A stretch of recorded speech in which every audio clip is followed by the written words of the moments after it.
Здравейте хора и добре дошли в първото ми видео на моят подкаст. От колко време искам да запиша първият епизод и ето, че той вече е факт.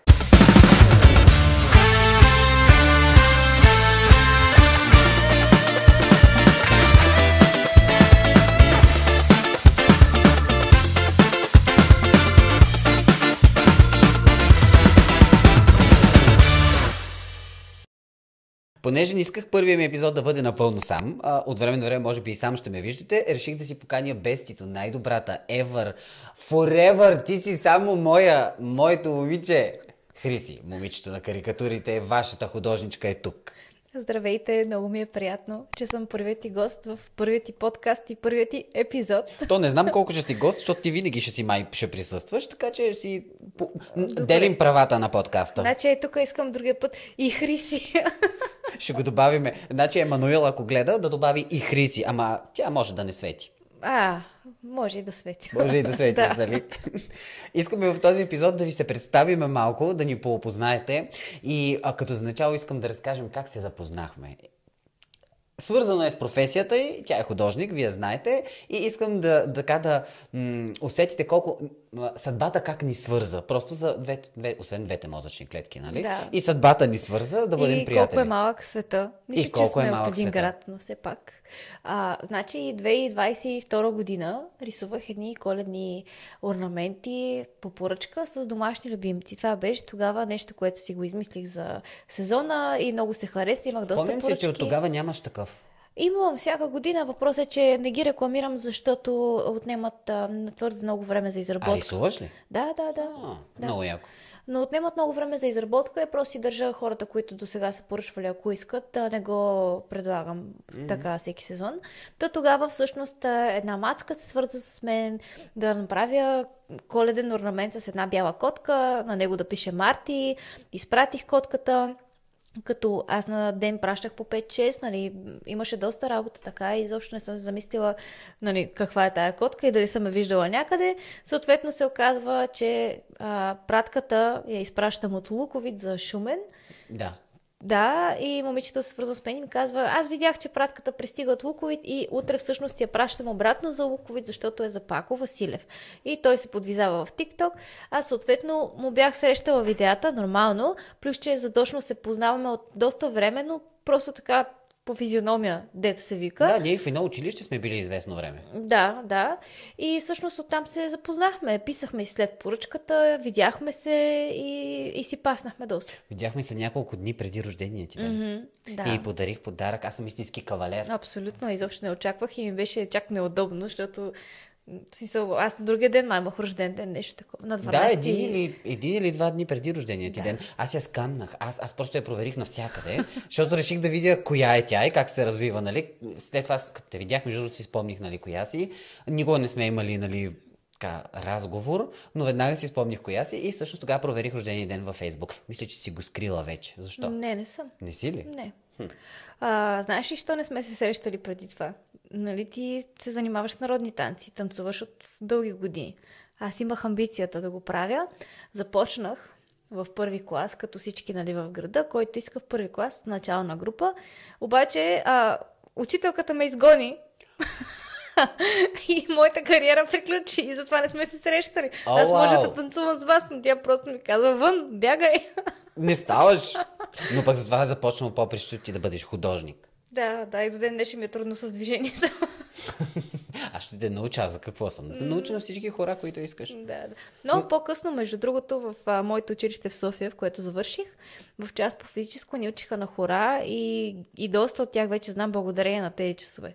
Което е рядко. Е много рядко, да. Между другото, много малко училища вече имат нещо от сорта. Да, е заложено в програмата по принцип. Заложено е, да, но по принцип никъде. Между другото, мен и Нели, ако си спомняш Нели, тя тук живееше, ни караха по физическо, Криса Златкова ни караше да показваме другите хора понякога. Но понякога. То реално в моето училище господина ни не танцуваше. И госпожата. Да, ние. Госпожата и господина, не? Не, но имахме салон вътре в училището с екран и ни пускаха хореография от YouTube.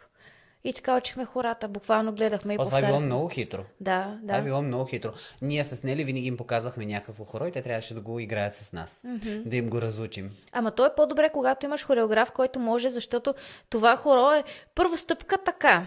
Втора стъпка инаква. И като стигнеш до 15-та стъпка и трябва да го повториш и ти си се объркал 1000 пъти. Ама аз мога да го разчленявам. Всъщност, след време толкова много игра мога да го разчленявам. Мога и да го преброя, мога да ти кажа ритъм, Ама мога ти всичко. можеш, ама аз не мога, пък аз трябва да го науча. Аз ще ти напиша отдолу ляв и десен крак. Много абсурд. Това пък вече ме загуби ляво и дясно. Аз съм на женското ляво и женското дясно. Как беше? Зави на там и насам. Точно така. Нали? Вчера помолих баща ми да ми провери предна дясна гума, да види дали е спаднала, защото трябваше да пътувам с колата. И той слиза и ми се обажда и ми казва, предна дясна гума е добре, но ще провери лявата, защото не знам за теб кое е ляво и дясно. И аз викам, как бе, тата, тая е дясната от страната на шофьора. Той ми казва, това е лявата. Това е лявата. Но ако беше в Англия, щеше да си права. Как? Там също е ляво и дясно. Не, там е от страната на шофьора вече. Ама Защото ляво и дясно не се променят. променя Предна се. дясна и предна лява са си същите. Да, ма като кажеш от към страната на шофьора, наистина вече е отясно. Защото волана е Така, десен. да. Ама аз имам предвид другата гума. Да, то е ясно това. Абе, ако съм в Англия, горко и тежко. Горкони на всички там. Там всичко е наопаки. Да. Та всъщност ние се опитахме да заснемем този подкаст 2 пъти. Това е третия път. Това е третия път, да. И в момента може и да ни виждате малко тъмно, но ще оправя светлината после по някакъв начин. Снимаме от 3, сега е 5. И не ни се получи, защото имахме проблем с техниката. Това все пак ми е за първият подкаст и имахме идея да бъде нещо друго, но ще бъде и другото, защото е много добра идея, което започнахме. Надяваме се успешен, защото ако не е успешен, ще Мисля, е че другия ще път. бъде успешен, защото си записваме и всичко е наред, от тук го виждам. Въпросът е, че не предвидих, че просто единия лаптоп просто не записвам звука си на рекордер като всички хора, които снимат подкасти, а просто снимам звука. Какво е? Най-бързо, че тук на хората не има интерес. Не мога, аз имам ADHD и не мога да бързам. Средоточавам се и полека и записвам на лаптоп. Аз имам зодия Козирог в себе си и не мога да търпя. Обаче се оказа, че просто натоварвам единия лаптоп, той е слаб и започна да шуми, шума се чува, трябва да го изкарам вън на двора, освен и затова трябва да си купа рекордер, очевидно. Те ми казваха, купи си рекордер, не дей да ползваш лаптопа, защото има проблеми. Да, ма пак не чува. Никога. Значи човек сам ти трябва да си изчупи главата преди да ги разбере. Аз си я чупа цял живот. Значи аз ще ви пусна, преди да гледате този подкаст, вие ще видите едно друго видео, в което правя този сет и как ви се оплаквам от старите микрофони, които купих и те бяха китайски и нищо не ставаше и почвам да се бия по главата, защото ми казваха, не, тези микрофони не стават. Аз казвам, бре, не ставаха. Нали знаеш, че понякога ефтината работа излиза по-скъпа? Точно така се случи с този подкаст. Да. От ефтино. Ама всичко имаше китайско, освен микрофоните, табелите, всичко му беше китайско на човек. Всичко беше китайско. Сета, който купих, го имаше в Тему, имаше го в Емак, но от Емак сигурно идваше от Тему. Сигурен съм, защото беше абсолютно същия. И като цяло китайска работа. Затова Rode, естествено, няма какво друго. Да, даже съм се облякла в тон с микрофона. Леле, вярно. И аз сивото. Чакай, че ударих микрофона, Да, сигурно чухте, да. извинявам се. Но да. Щастлив съм все пак, че този подкаст потръгна. В момента, може би, ще ни виждате само на един план, няма да има близки, няма да е разчупено, но обещавам следващия път да имаме и близки кадри. Опитахме се, Господ не е свидетел. Да, опитахме се, наистина. Опитахме се, проблем с близките кадри. Пак при мен. Извинявам се, обещавам да следващия подкаст. Или ако не, ще ни гледате известно време просто така, в този план. Мисля, че така сме хубави, няма нужда от много близък план. Пако, дай да ти донеса още камери, дай стативите. Не. Ама аз имах всичко, откъде да знам, че така се случи. Да, затова сега ползваме моя статив. Искам да ви се оплача. Днес какво направих? Днеска просто хванах лампата ми летринг имам, хванах я под мишница и исках да преместя ето там стола, дърпам стола нагоре, завъртам се, лампата се удря в гардероба и стана наполовина. Щупи се. Остана без глава. Нищо. Имаш приятелка, инфлуенсърка малко по-надолу. Почти Добре, че инфлуенсър. живеем през 2 къщи. Между другото, ето как живеем вече през 2 къщи. Между другото, преди да дойдеш да живееш със Светло, ние пак сме живяли близко. Защо сме... Его е къде е блок? Да. Ами то не е до въпроса къде живееш. Обща компания, ние сме и с 5 години разлика. 4 години разлика. 4 години. 4, да. И да. Аз съм по-дърт от нея, да, ако се чуете. Да. А и аз имах един чалга период. Нормално да не сме се Да, познали. верно. Ти не си изпадал в такива Не крайности. съм изпадал в такива крайности, не съм, но бях в една подобна компания, която се радвам, че така приключи връзката ми с нея. А между другото, я кажи ти от към страна на приятелство, рязък човек ли си? Смисъл, рязко ли приключваш приятелства? Лесно ли можеш да се обикнеш с някого? Защото между нас стана... По принцип аз съм доверчива, колкото и да не ми се иска и се доверявам много лесно на всеки отсреща. Работя върху това нещо, защото осъзнавам, че не всеки ти мисли доброто по начина, по който ти гледаш човека и така нататък. Така е. Не съм рязка, трудно приключвам приятелства, дори човек отсреща да ме е предал, да ме е навредил. Аз забравям много бързо, когато той се държи добре, което не е окей. И съм people pleaser, много хубава българска дума. Да. Аз Да. също, но съм рязък. За теб знам. Аз съм адски рязък и в повечето случаи прекратявам приятелства без да обяснявам защо. Всичко приключва, аз изчезвам от живота на другия и другия е някакъв... Ами, аз не прекратявам, по-скоро ми се случва да спрем да комуникираме с човека лека по лека, но никога не е било заради скандал или нещо друго. Дори имам приятели, които сме се наранявали с годините и те мен и аз тях по един или друг начин и не сме прекратявали приятелство, по-скоро сме го изграждали наново. О, не, аз не мога така. Аз съм много рязък. Аз съм двете крайности. Или при мен аз обожавам някой, или този човек не съществува за мене. Дори го подминавам на улицата. Това е големия проблем при мен. Аз много пъти съм се опитвал това да го изкорена и не мога. И съм го говорил с моя психотерапевт и въобще като цяло и не мога да го изкореня от себе си. Аз просто казвам чао, ставам, тръгвам, изчезвам и той човек повече никога не знае нищо за мен. Това звучи малко като някой травма респонс. Травма е със сигурност. От първи до 12 клас ме побъркваха в училище. Между другото бях тормозен в училище, само да кажа. Може би ще разкажем някой път. Да, за може това. да говорим за тормоза в училище и като цяло тормоза. Да, между Защото другото. тормоза се случва не само в училище, а в къщи също. Деца към родители, родители към деца. Аз, тъй като работя с клиенти, които са на всякаква възраст и туристи и така face-to-face, много пъти ми се е случвало да дойде някое дете и да иска карикатура с родителя си. И съответно аз казвам, усмихни се, за да ти нарисувам усмивката и детето се усмихва. Така. При което майката идва, често е майката, случвало се и бащата, и казва, не се усмихвай, защото са ти криви зъбите. О, да. Или да, пусни си човек. косата, за да не ти стърчат ушите. Да. Или изпъни се малко, глътни корема. Такива неща. И това са деца на 9-10 годишна възраст. Абсолютно. И детето много бързо му увяхва усмивката. Да. И това да повтаряш постоянно едно и също такова нещо на детето си нон-стоп, то просто остава травма. Аз разбирам, че е карикатура, но аз няма да направя детето грозно. В смисъл, аз го правя по-сладурещо. Или това, че са криви зъбите, мен не ме притеснява. Аз на никого не подчертавам това нещо, освен ако клиента изрично не ми го е казал. И това нещо го забелязвам и после казвам, добре, това дете, ако всеки ден го чува, като какъв човек ще порасне. Абсолютно, да. Да, абсолютно. Тормоза е навсякъде. И той не винаги е такъв вербален, като бой или нещо от сорта. Доста често родителите, между другото, не го осъзнават. Те просто не го осъзнават. Те си мислят, че като му кажа, нали, глътни корема, това е нещо нормално и детето го разбира, но всъщност детето не го разбира по този начин, особено когато е малко дете. Да, но това при тези хора за мен, така като съм наблюдавала, е някаква нужда от контрол на всяка цена. Нужда от контрол е, да, абсолютно.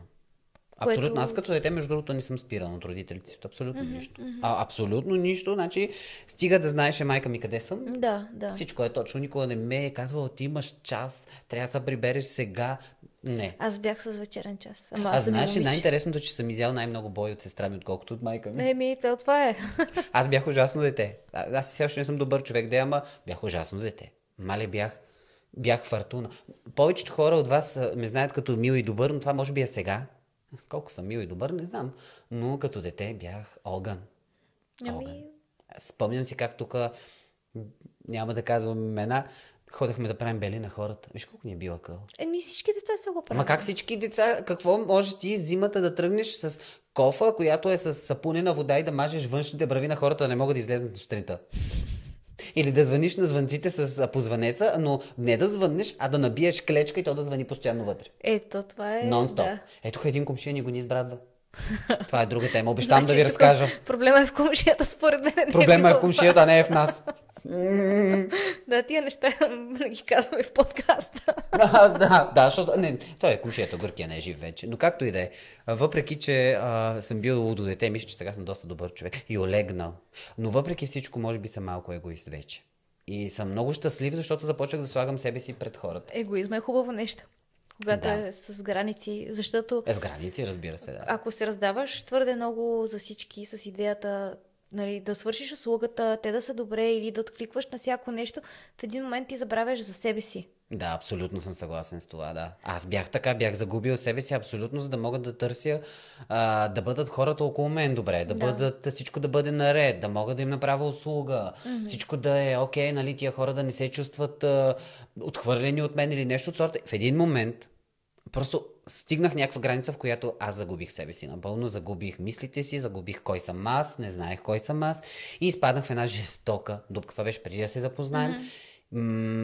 Може би година преди да се запознаем и от тогава на мен живота ми тръгна в обратна посока и си казах не, сега е момента да направя нещо за себе си и да започна да изплувам и съм щастлив, загърбих толкова много приятелства, които съм си мислил, че са ми приятели и всъщност когато започнах да казвам не, тези хора вече спряха да ме търсят. Вече въобще изобщо не бяха в моя живот.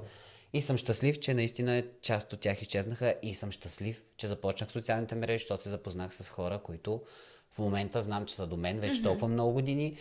И това са ти, Мирела, семейството и въобще като цяло, и други има, разбира се. И съм много щастлив, че социалните мрежи ме срещнаха и са стойностни хора. Ама е много важно и за работа да си егоист. И както аз работя с клиенти и с поръчки, на мен ми се е случвало това, че не мога да отказвам да преработя себе си, както ето най-голямата грешка, която успях да направя е да работя в първите 2 месеца от моята бременност. Вече не съм бременна. И за мен това е грешка, защото не отказах поръчките, не ги върнах, защото знаех, че нищо няма да ми стане, че си работя от вкъщи, седя си на стола и си рисувам. Истината е, че стресът си се отразява и ако дори нещата да се бяха стекли по същия начин, по който се стекоха, защото вече не съм бременна, загубих бебето, може би следващия път, в който се случи, аз ще откажа всички поръчки, дори и да не е рискова бременност. Да, така е. Абе, има си нужда човек, що ме е казано, че трябва да почива, значи трябва да почива. Да. Но ето е в още една ситуация, в която аз не съм била егоист. Въпреки, че вече Точно не така, съм отговаряла само за своя собствен живот. Да, вярно е така. Да, между другото наистина е така. Което е много странно, защото доста хора... Между другото, много хора, сега чувам по-възрастни да казват на по-младите: аре, ма, какво се правиш, аз съм родила 5. Да, обаче те не разбират, че живота е друг, интензивността му е друг. Ние живеем съвсем друг живот и ако тези хора не се пазят, ето какво се случва и докъде се стига. И точно това е другия проблем на по-възрастните хора, които ние едно време, спрете с това, едно време живота е друг. Хората се променят, въобще ДНК-то ни се променя, деца викаве хора. Разбирате ли, че ние сме вече друго поколение? Аз ето сега ще навърша 30 съвсем скоро. Съм още от генерация, която много хора ми казват: преди 2000-та година, ти си от другия век, нали?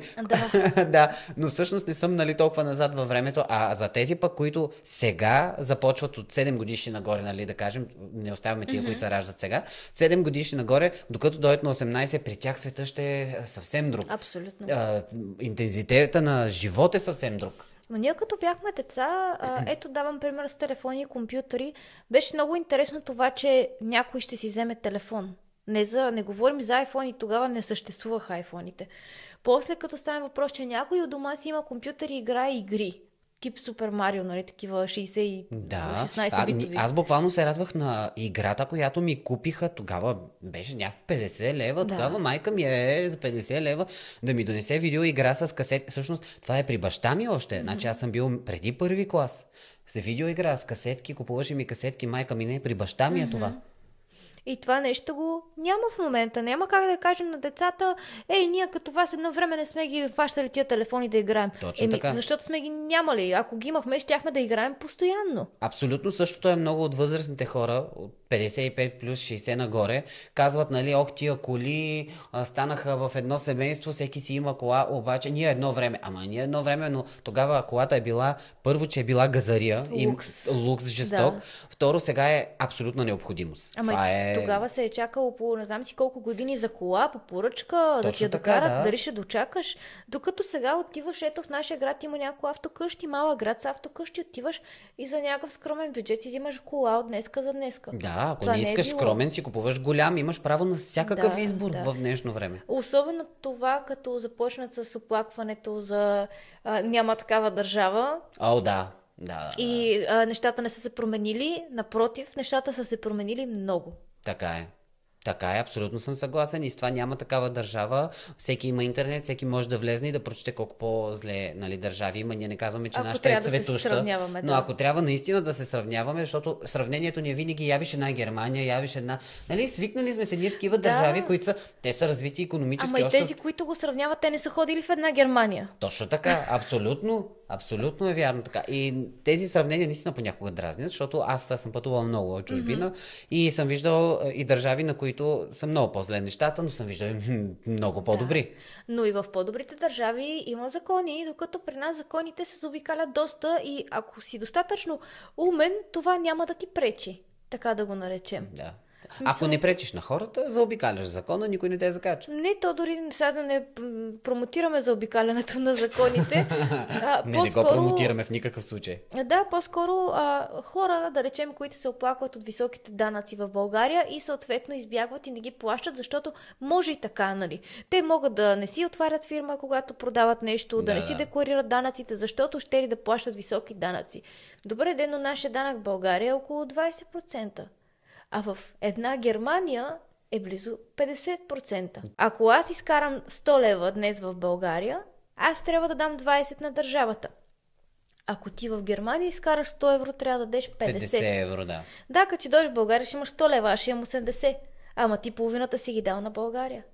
Точно така. На Германия. Да, точно така, да. Така е, не наистина, се замисля за тези неща. Наистина е така. А факт е, че държавицата ни е в момента така държи крах. Абсолютно. Не е в най-доброто си ниво. Никога не е била, но сега Хептен малко позатъна, но всяка държава има възход и нали, падения. И всяка държава има корупция. И това е абсолютно ясно. Не сме само ние. Абсолютно. Просто в другите държави корупцията е на много по-различно ниво. Точно така, абсолютно и по съвсем друг начин. Ние сме много малка държава и затова го виждаме. А в по-големите държави почти не се забелязва, защото знаят как стават нещата. Явно така е. Защото, да речем, в Италия корупцията къде отива? В мафията. Да, така е. И това е всеизвестно из цял свят. Защото когато са правили филма Кръстника, режисьорите и създателите на филма са се допитали до италианската мафия. Могат ли да направят този филм? И мафията е казала, може, когато във филма не се използва думата мафия. Да, и когато се така, представят по друг начин нещата. Да, вярно, това някъде го бях чел. Да, вярно. И смятай това една мафия в Италия да контролира филм, световна продукция. За каква корупция става въпрос? За неща, които са всеизвестни. Така е, наистина. Вау! Не се бях замислил между другото по въпрос. А между другото, съвсем скоро ти предстои пътуване. Я разкажи къде ще ходиш. Ама искам да разкажа за това пътуване с подробности. Ще отидем в Пунта Кана, Доминикана, със съпруга ми, и кумовете ни, като първо ще минем транзитно през Мадрид за 3 дни. Нито сме ходили в Мадрид, нито в Испания, нали, за Доминикана пък изобщо. Всъщност аз съм голям фен на пътуването, макар че не ми се случва толкова често да ходя по държавите, главно защото лятото се пътува, аз лятото съм заета. От юни до август, даже и септември. Да, и септември до края, като после пък мъжа ми работи цяла година в училище, нали, те имат само лятна ваканцията. Малко така, почивното ни време се разминава, но успяхме да си организираме една почивка, защото истината е, че аз не съм ходила на море, аз много обичам, не съм ходила на море, на почивка от 2018 година. Макар че всяко лято съм в Созопол и работя там. Но Но аз до море не стига. Да, в смисъл, мога да отида на плаж един, два пъти, три пъти, колкото искам през седмицата, нали, ако е рано сутринта, но не е да отидеш в хотела, да си обуеш джапанките банския. Да си излежаваш по цял ден. Да не ти пука, да не ти гърми от нищо, да не мислиш за работа. Нали, това нещо не ми се е случвало. Нито пък с приятели. Моите приятели ходиха на почивки, айде идвай с нас, аз не мога, аз работя. Не се оплаквам, това е моят личен избор. Но беше ми мечта да отида така някъде на почивка. Съответно, когато аз работя лятото, избора ни е да не е лятото. Затова се спряхме всъщност на Доминикана, тъй като в Египет вече съм ходила преди години. Вярно. Да. И ще минем транзитно през Мадрид, като нямам търпение за двете държави. Не съм била и ми е много, много интересно. Като организацията беше идеално отиване, но нямат с какво да си дойдат. Да. Разкажи как нямаш с какво да си дойдеш. Да, запазили сме отиването към Мадрид, запазили сме хотел в Мадрид, Доминикана е запазене връщането до Мадрид, но билетите изведнъж, грешката беше, че не ги взех, когато бяха по-евтини, но от 40 евро самолетни билети станаха 230 без багаж. И багажа е още толкова, без да преувеличавам, даже беше 270 в един момент. После билетите станаха 330 евро на човек без багаж. И това съответно, ако го платим двамата с мъжа ни и багажа, ще ни излезе колкото да отидем още веднъж в Доминикана. Да. Защото Доминикана си намерихме доста бюджетна така опция. И дебнех много време. Всеки ден в продължение на няколко седмици дебнех как може да се приберем откъде. Между другото бях стигнала до извода, че ще се приберем през Румъния, защото намерих добри цени до там, до Букурещ, като в един ден се прибираме от Доминикана до Мадрид, в същия ден хващаме самолета за Румъния и същия ден през нощта хващаме 7 часа автобус до София. Нямам сили просто. Мисля, това е 20 часа пътуване, за това, че щяхме да спестим някое евро отгоре. И в един момент просто се реших да взема всъщност на същата компания, с която бяха скъпите 2 дни по-рано. И всъщност ние на същата дата, в която кацаме в Мадрид, 6 часа по-късно ни е полета за България и имаме едни 6 часа, в които ако нещо се обърка, някой полет закъсне, там ще е в тия часове. Надяваме се. Рисково е, но е най-добрата опция като цена. Така е. А ако случайно хартисте, не знам къде ще спите и как ще си търсите превоз обратно. То за спане е лесно, за превоза е трудно. Да, така е вярно. Да, спането е лесно, превоза е труден. Автобус. Така е. Автобус. От Мадрид до София 2 дни. 2 дни. Да. Тя между другото трябва да се прибере точно на дата, защото има проблем, който трябва да реши на точна дата. Имам операция на зъба. Да. 2 дни след Доминикана. И ако не си дойде, лошо. Много, много лошо.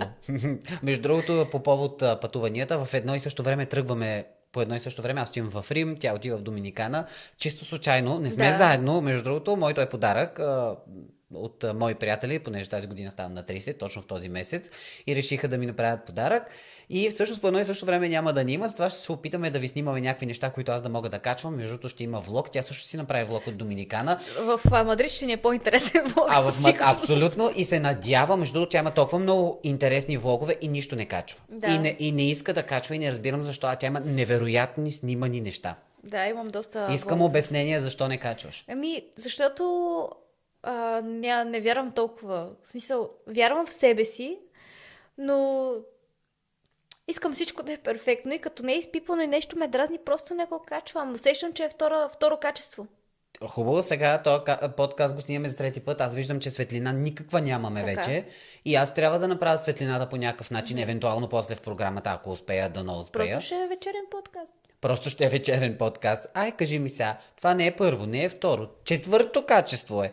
Ето, че аз не загубих... може би малко загубих ентусиазъм, но някак си дойде вълната, ние се разсмяхме преди да започнем този подкаст. Между другото ми дойде силата и между другото виж, че това е било правилното решение, защото ето сега как вървят нещата. Да, надявам се да записва, да не е спрямо. Надяваме се да записва, да, между другото от 9, стария, другата камера просто спря. Просто, знаеш, пускай го на живо в TikTok и това е. Просто ще ви пускам подкаст. Вярно, не се бях замислил. И без това няма запис, направо пусна. Той има лошо качество. Пускай го там да върви. Да, вярно. Между другото, ако искате такива, може да направим. Между другото и нещо, примерно да ни питате. Примерно лайфа, ти ще държиш другия телефон, ще четем и ще отговаряме. Аз така имам 2 акаунта. за да си гледам коментарите. Да, това е много хитро, не се бях замислял. Ето как ми Да. даде идеи. Между другото, съвсем така наскоро, не знам дали ще е наскоро, ще видим дали ще е наскоро, Христи ще започне да работи работата си в Луковит.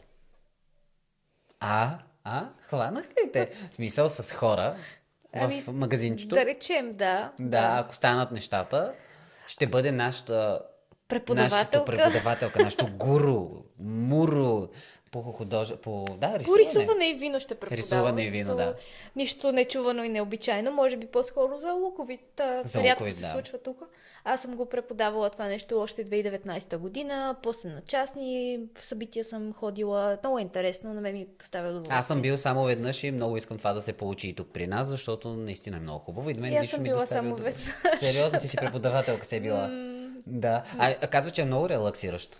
Да, доста е приятно. Най-готино е, че накрая, като видиш крайния резултат, така ти удовлетворявате, нали? И когато видиш и хората, че си им показала правилния начин, Да, много да, яко. аз от гледна точка на хората точно, защото има хора, които никога не са хващали четка и боя през живота си и не вярват, че могат да направят нещо такова интересно. Така е, да.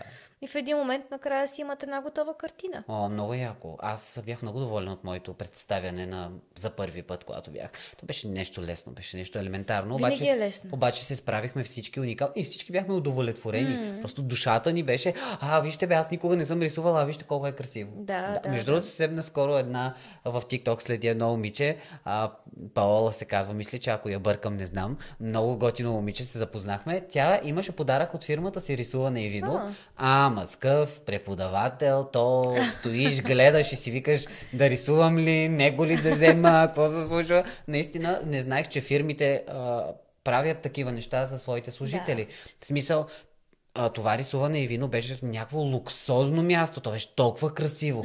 Всичко подредено на специални си стативи от всякъде, отляво, отдясно, красиви маси. После имаха почерпка. И беше уникално. И между другото имаха някакво пиано. Даже преподавателя можеше свири на пиано. Пя едно момиче, още като цяло.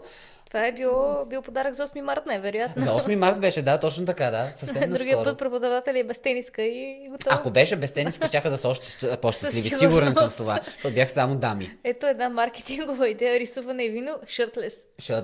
Да, страхотно. С някои с мускули, рисувате си и де по него, де по картината, къде си Трудно е да изберете. намериш художник, който е с мускули. Повече са само пияни. Повечето са, защото художник къща не храни. Да. Ужас, не е тихо. Има много художници, които са супер така нагоре. Има и за щастие социалните мрежи много помагат за хората на изкуството да продават нещата си и да се развиват. Да, наистина. Ето, много често казват, нали, социалните мрежи супер вредят. Не винаги, ако знаеш как да ги използваш. Да. Ако знаеш как да ги използваш и ако гледаш това, което наистина ти помага и то всъщност това нещо започва да ти се предлага от социалните мрежи, защото всички знаем, че каквото гледаме, това ни се предлага, няма значение за коя социална мрежа, това може да бъде в плюс. Така че между другото, Хрис има вече друг най-добър приятел и това вече не съм аз. Казва се ChatGPT. Да. Аз съм изумен. Друг път се ми задаваше въпроси, питаше се. Сега аз ще попитам ChatGPT, че съм се отхвърлен, да знаеш. Да. Ама не, мъжа ми ме зареби, така ме подхлъзна, защото той ползва ChatGPT за всичко. Той не мисли с ChatGPT. И хората съответно... са ADHD сме, така не мога да ни обвиниш. Да. И аз всъщност го разцъках. Между другото, веднъж се опитах ChatGPT да ми води терапия като психолог. Беше много готино. Ма как се сещате за такива неща? Аз си го имам и никога не съм се сещал. Буквално тя си направи програмата, понеже нямаме фитнес. Тя си направи... Имаме фитнес. Нямаме така, извинявам се, човек, който да ни преподава във фитнеса. Инструктор. Да. Няма кой да ни покаже как се ползва тази скапана машина или какво да правим. И тя си направи фитнес програма в ChatGPT, че даже ще го направи в табличка и тя си го изтегли, бебате. Исках питах ChatGPT в кои дни, казах всъщност как тренирам. Този ден така, другия ден така и питах достатъчно ли. И ChatGPT ми каза, твърде много кардио имаш, за твоята цел трябва по-малко кардио и повече силови. Искаш да ти направя програма. Викам, направи ми. Помниш ли, че правиш прекалено много кардио без... Така е, но аз попитах исках да ми изготви програма и просто започнах с това какво правя в момента. Но не знаех, че съм прав, между другото. Прав си, да. Мислех си го само. Винаги, не трябва да е винаги кардиото предимно да се прави. Факт, Много хубаво абсолютно. изречение Между каза. другото, Антон Деников, не знам дали го знаеш, неговата приятелка Мери, която написа книга и продаде страшно много книги, както и да е, ще го покажа. По принцип го познавам, не го познавам, от социалните мрежи го знам. Преди много време имахме такъв контакт с него. След време той просто започна други начинания и спря нещата, които правиме в TikTok, но се завърна и е фитнес коуч. И казва невероятни неща, които за мен са абсолютно верни и за мен всъщност ми помагат. Защото аз му гледам нещата и всъщност страшно много ми помагат. Мога да ти го дам между другото, да чуеш какви готини неща казва и фактът, че той казва директно истината в прав контекст. Директно няма няма Май съм го срещала. Да, между другото много хора започнаха да го хейтят отдолу, нали, че така не се говори, така не се прави, това не е вярно. По-добре и е така истината нататък. в лицето. Истината в лицето е най-важното, да, абсолютно. Между другото, от него научих, че има хора, които правят серии във фитнеса по 12-13 на нещо. И аз бях шокиран, защото ми е казвано по 4, 5, 13. Чувала съм за такава серия, нали, хората казват, такива фитнес коучове, които са в TikTok, че ако искаш, нали, да развиваш мускул, трябва да го правиш докато мускула не откаже да го правиш. Ама аз питах ChatGPT. Да. Питах ChatGPT и всъщност той дава и двете теории. Само че ще кажа, че нашия ChatGPT е Веско, така че направо Веско, Веско питахме. Веско питахме, да, така е. Моя не се казва Веско, не знам как го кръстих, честно казвам. Не знам. Има някакво име. Както и да е. И той всъщност каза, че и двете теории са верни. Зависи, нали, кой колко издържа. Защото И какво целиш? И двете са за развиване на мускул и стягане, но примерно този, който прави 12, примерно ще прави по 10. А този, който прави 4, ще прави по 20 вдигания. Да, може би нещо този сорт. Аз не ги разбирам. Искам да кажа, че ние не ги разбираме и ходиме на фитнес самоглавно, като аз гледам видео на TikTok, а тя от ChatGPT. Така ходим ние на фитнес и развиваме нашата мускулатура. Защото ChatGPT ми е написал, в понеделник правиш крака и дупе. И това упражнение, толкова серии, аз си ги действам. Дали е същото, не знам, защото нали си променям някакви неща, но на мен ми харесва, че имам някаква структура, а не влизам и да се чудя откъде да почна. Защото моята цел в момента е да се движа. Това е. Искам да се движа, твърде дълго време бях обездвижена от вкъщи, лежах си, нямах възможност, буквално беше опасно да ставам. Затова сега малко да се пораздвижа и да свикна с това движение. Никога не съм била спортен тип. И ми личи, аз не съм... Да, и аз така, между другото, въпреки че толкова години на танци, искам да ви кажа, че пак е нещо и пак поддържа тонуса, но тялото искам да ви кажа, че свиква с едно движение и то спира да отслабва. И аз просто имах момент, в който стигнах някакви килограми и повече не можех да... То не става въпрос за отслабване, въпросът е да имаш да се движиш. Точно така, движението много помага и това сега го виждам, защото толкова години танци, двете места, на които съм най-стегнат, са долу бедрата и дупето ми. Абсолютно на камък са като ги стегна, но нагоре, особено в ръцете и рамената, съм абсолютно мека китка тотално. Абсолютно. Но сега ходим на фитнес и се стегнем. Аз между другото и на фитнеса започнах много рязко, имах супер много добър резултат и сега се позабавиха нещата, но може би е така, може би е нормално. Аз нямам никакъв резултат за един месец. Говорим на кантара. Първите 3 месеца нито на кантар, нито на форма не виждах нищо, но след това, на кантар започнах да виждам след втория месец, а като форми някъде към третия. Аз виждам единствено в това, че дрехите започват да ми седат по-добре и тъй като ще ходим на хубава екзотична почивка и съответно си пробвах летния гардероб, който ми става, въпреки че последно ми е ставало, когато съм била примерно с 5 кг отдолу, което за мен говори, че съм се прибрала. Не съм отслабнала, но съм стегнала. Много яко, наистина. Хубаво е да се ходи на какъвто спорт можете, дали е фитнес също се води между другото. Ако ще и разходка в парка всеки ден. Да, абсолютно. Достатъчно е там да се правят някакви крачки, защото иначе... Особено хората, които работят на бюра, 8 часа, аз не мога да си го представя, както си и ти. Всеки ден отделяш по 8 часа от живота си да седиш на дупето си и да рисуваш.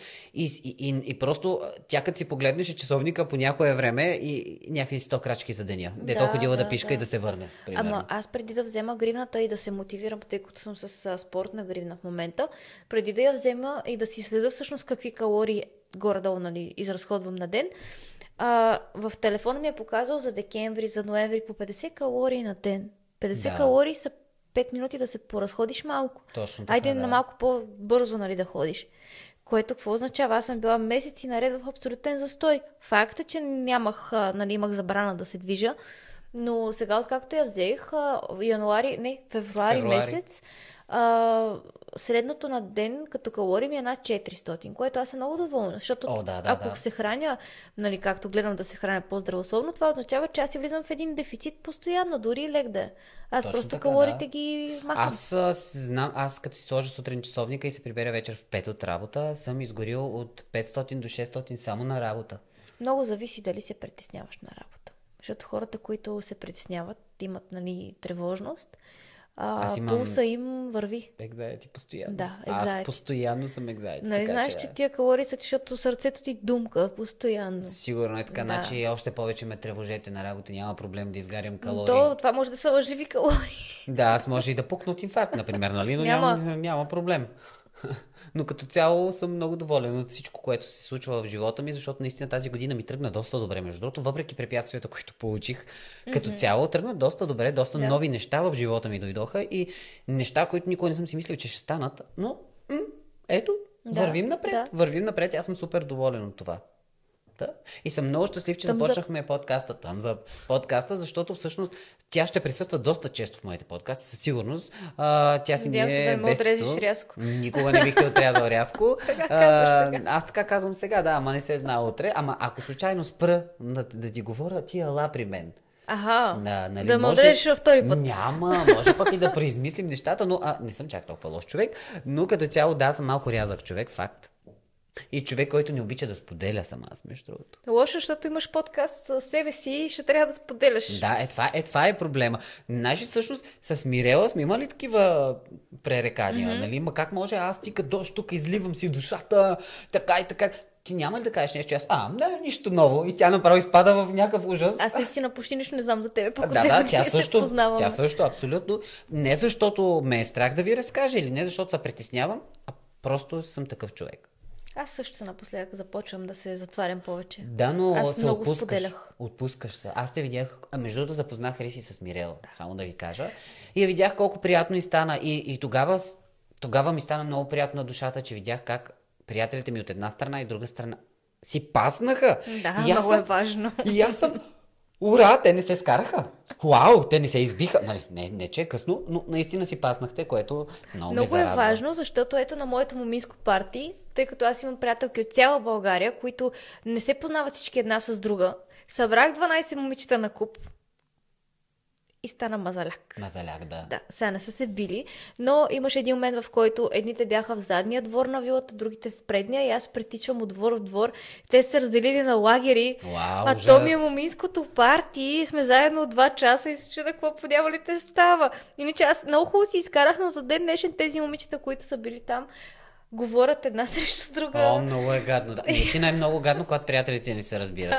И това постоянно да си някакъв такъв да мислиш тази компания как ще говориш, в една компания с кого, за кого, как и по какъв начин е много натоварващо психически и ти не си се чувстваш добре в дадената компания. Но аз се радвам, че те си паснаха. По-нататък ще видите със сигурност и Мирела и някои други хора, които съм намислил да дойдат. Така че аз съм много доволен, че въобще започнахме този подкаст като цяло. Надявам се, в повечето случаи тя ще е моята ко-водеща. Разделяме правата за подкаста. От утре става Пако и Хриси подкаст. Не знам как, ще го направим. 2 пъти даже. Точно така. Да, вярно, готов. Ето, 2 пъти точно така. Така че наистина съм много щастлив и се радвам, че записахме този епизод. Ще видим как ще оправя светлината, защото просто не очаквах, че ще се стъмни толкова много. Използвахме дневната светлина. Нямам такава, която да ни осветява в момента, но ще имам. Обещавам ви близки кадри и ви обещавам да бъде всичко наред след време, защото ето току-що вече ще взема софтбокс. Да, ето как оправихме проблема. В момента нямаме проблеми, което разбрах какъв е проблема. Вече слава Богу разбрах, но проба грешка. Това е положението. Мислехме да го отложим за утре, така да е за следващ път, но аз си казах не, навил съм се, макар че не ми е претупал, защото преди това ще ви пусна в YouTube видео как съм направил всичко това, откъде ми е това и така нататък. Така че имах време, но реших, че трябва да бъде днес. Хубаво е, че говориш толкова бързо, че хората няма да цъкат 1,5 за видеото, то просто си върви. И аз така говоря бързо. Да, понякога ми се Straight to the point. Като срещна някой клип в TikTok. Здравейте! днес Да. сме се събрали Супер тук. дразнещо е. Аз направо ужас. Това не е добре, защото не ми се задържа вниманието. Точно за това харесвам Джули Марули. Да, straight to the point. Така. Значи тя е като картечница и за 15 секунди, примерно най-кратко, може да каже 7895 думи. Ама тя дори бавно да говори някакси, го говори хубаво и я слушаш и я гледаш. Да, Джилка е готина много. Ще я поканя и тя ще дойде. Добре. Да. Тя, между другото, качи първия си подкаст, между другото. Тя също има приказки с мама. Да. Оказва се, че майка й е популярна. Ние не знаем. Защо, Джули, не знаем? Трябваше да ни светнеш по-рано, така да знаем с кого се познаваме. Ще ви запозная. Да носи пасните и с нея. Дано. Тя е супер готиният човек. Между другото, това е. Това е за сега, като за първи път.